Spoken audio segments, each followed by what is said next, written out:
देखिए थोड़ा, देखिए हैबर प्रोसेस जो है आप पिछले सालों में देखेंगे तो 5 मार्क्स में क्वेश्चन आया है बोर्ड एग्जामिनेशन में कि हैबर प्रोसेस का एक्सप्लेनेशन दीजिए, हैबर प्रोसेस के बारे में बताइए कि how to form ammonia from Haber process. Haber process के द्वारा अमोनिया को कैसे बनाया जाता है। ये दोनों ही बोर्ड में इम्पॉर्टेंट है, दोनों ही सीबीएसई हो या बिहार हो, दोनों ही के लिए इम्पॉर्टेंट है। ठीक है, तो हैबर प्रोसेस में देखिए हम आपसे पहले ही बोले कि हैबर एक साइंटिस्ट हैं, इन्होंने अमोनिया बनाने का एक इंडस्ट्रियल मेथड, कमर्शियली अमोनिया को बनाने का एक तरीका बतलाया है। और इस मेथड में हम लोगों को बोला जा रहा है कि अगर हम लोग देखिए 1 और 3 कह रहे हैं ना, when 1 mole of N2 and 3 mole of H2 reacts with each other in the presence of Fe and molybdenum। Fe और molybdenum जो होता है ये कैटलिस्ट होता है और इनके प्रेजेंस में नाइट्रोजन और हाइड्रोजन 723 केल्विन टेम्परेचर पे रिएक्शन करता है तो ये अमोनिया बनता है। और एक बात याद रखिएगा, यहाँ पे केमिस्ट्री में Fe को यहाँ पे बोला जाता है कैटलिस्ट, कैटलिस्ट कहा जाता है। और ये जो तीनों हैं इनको कहा जाता है प्रोमोटर्स, प्रोमोटर्स कहा जाता है, प्रोमोटर्स याद रखिएगा। प्रोमोटर्स और कैटलिस्ट में क्या डिफरेंसेज हैं। देखिए कैटलिस्ट के बारे में आप लोग सुने हैं कि कैटलिस्ट रिएक्शन के रेट को क्या करता है जी, इंक्रीज करता है। रिएक्शन के रेट को कैटलिस्ट क्या करता है, इंक्रीज करता है। और प्रोमोटर्स जो होते हैं वो कैटलिस्ट के पावर को क्या करते हैं, बढ़ाते हैं। ये प्रोमोटर्स जो होते हैं ये कैटलिस्ट के कैपेसिटी को बढ़ाने का काम करते हैं। कैटलिस्ट जो होता है रिएक्शन के रेट को बढ़ाता है, लेकिन कैटलिस्ट के पावर को बढ़ाने वाले सब्सटेंस को केमिस्ट्री में बोला जाता है प्रोमोटर्स। क्या कहा जाता है जी, प्रोमोटर्स कहा जाता है। तो ये रिएक्शन में अमोनिया बनाने का प्रोसेस है कि नाइट्रोजन और हाइड्रोजन को ये 1:3 रेशियो में जब गैसेस फॉर्म में एक दूसरे से रिएक्ट कराइएगा तो अमोनिया बनता है।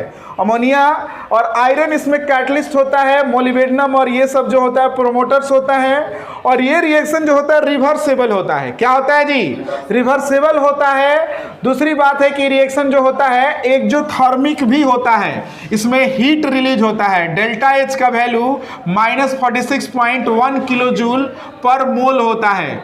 1 मोल अमोनिया बनाने के लिए इतना जूल एनर्जी क्या होगा, किलो जूल एनर्जी जो होगा रिलीज होगा।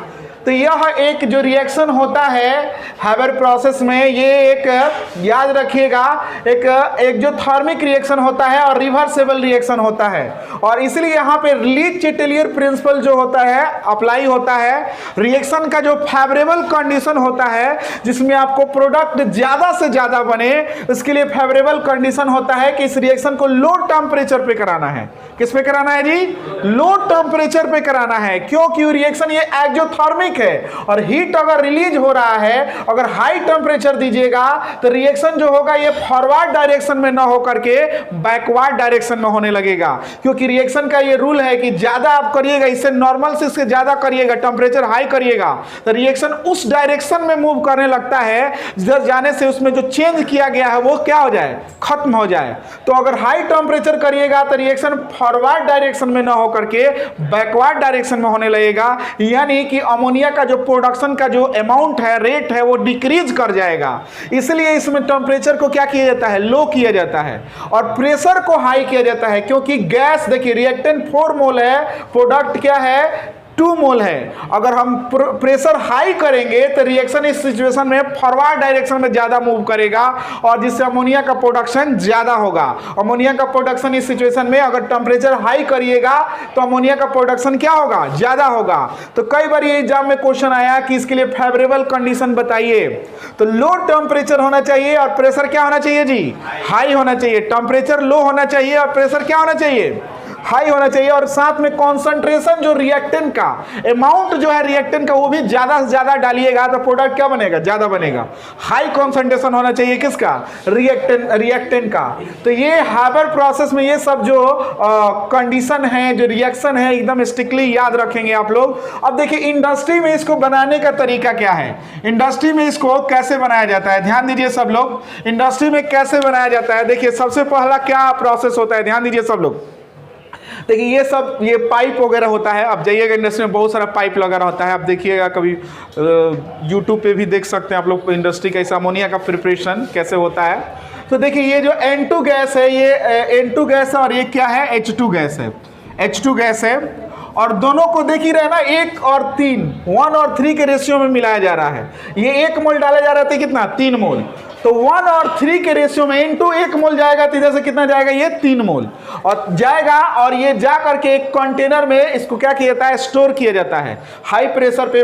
20 मेगापास्कल मतलब होता है मेगापास्कल, 20 एमपीएच जो मतलब है यहाँ पे, इसका मतलब होता है मेगापास्कल। क्या मतलब होता है जी, मेगापास्कल। पास्कल प्रेशर का यूनिट होता है, अब मेगा का मतलब होता है 10 के पावर कितना, 6 पास्कल।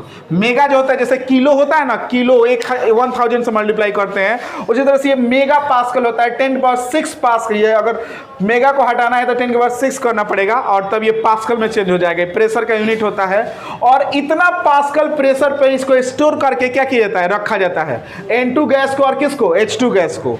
और फिर क्या किया जाता है, ध्यान दीजिए, मेन चेंबर इसका यही है, कैटलिस्ट चेंबर, जहां मेन रिएक्शन परफॉर्म होता है। ध्यान दीजिएगा, मेन जो रिएक्शन परफॉर्म होने का जो प्लेस है वो यही है, कैटलिस्ट चेंबर। यहां से जब N2H2 गैस को स्टोर करके रखा जाता है और फिर इसको फेरा जाता है मेन चेंबर में, जहां पे रिएक्शन परफॉर्म होता है।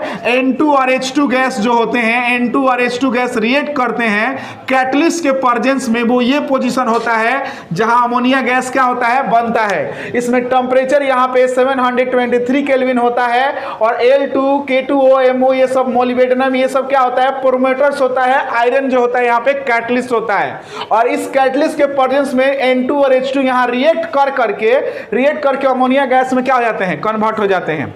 लेकिन जब ये कन्वर्ट हो जाते हैं तो देखिए इनके दूसरे कंटेनर में क्या किया जाता है, इनको कलेक्ट कर लिया जाता है, कूल कर लिया जाता है। यहाँ पे लिक्विड अमोनिया हमको मिलता है लिक्विड फॉर्म में। और यहाँ जो अमोनिया मिलता है ना, यहाँ ध्यान दीजिएगा, यहाँ से अमोनिया तो मिलता ही है लेकिन इसमें कुछ ऐसे भी गैस चले जाते हैं, N2 और H2 गैस चूंकि इसी में है और यहाँ से कुछ अधिकांश अमाउंट में N2 गैस H2 गैस जो होते हैं बिना रिएक्ट किए हुए ही इसमें अंदर चले जाते हैं। अमोनिया तो जाता ही है, अमोनिया तो बन के यहाँ से जेबे करेगा, लेकिन कुछ ऐसे भी गैस चले जाते हैं अनरिएक्टिव गैस, N2 और H2 गैस यहाँ पे चले जाते हैं। और फिर इन N2 और H2 गैस को ऊपर क्या किया जाता है, पंप क्या कर देता है, जो अनरिएक्टेड गैस है, अनरिएक्टेड जो गैस है N2 और H2 गैस को पंप क्या कर लेता है, ऊपर खींच लेता है। खींच करके फिर ये पंप यहाँ पे इकट्ठा अपना N2 H2 गैस को इकट्ठा करता है और फिर इसको क्या करता है, कैटलिस्ट चेंबर में क्या करता है, सेंड कर देता है। तो जो मेन अमोनिया हमारा बनते चला जाता है, जो अनरिएक्टेड होता है उसको खींच लिया जाता है ऊपर पंप, फिर इसको भेज देता है किसमें, कैटलिस्ट चेंबर में रिएक्शन करने के लिए। और यही प्रोसेस लगातार चलता रहता है और हमारा अमोनिया का निर्माण होता है। ठीक है, पाइप वगैरह इसी तरह से आप देखिएगा इंडस्ट्री में लगा होता है और इस तरह से अमोनिया गैस क्या होता है जी, फॉर्म होता है। याद रखिएगा, ये मेथड होता है प्रिपरेशन का अमोनिया गैस का।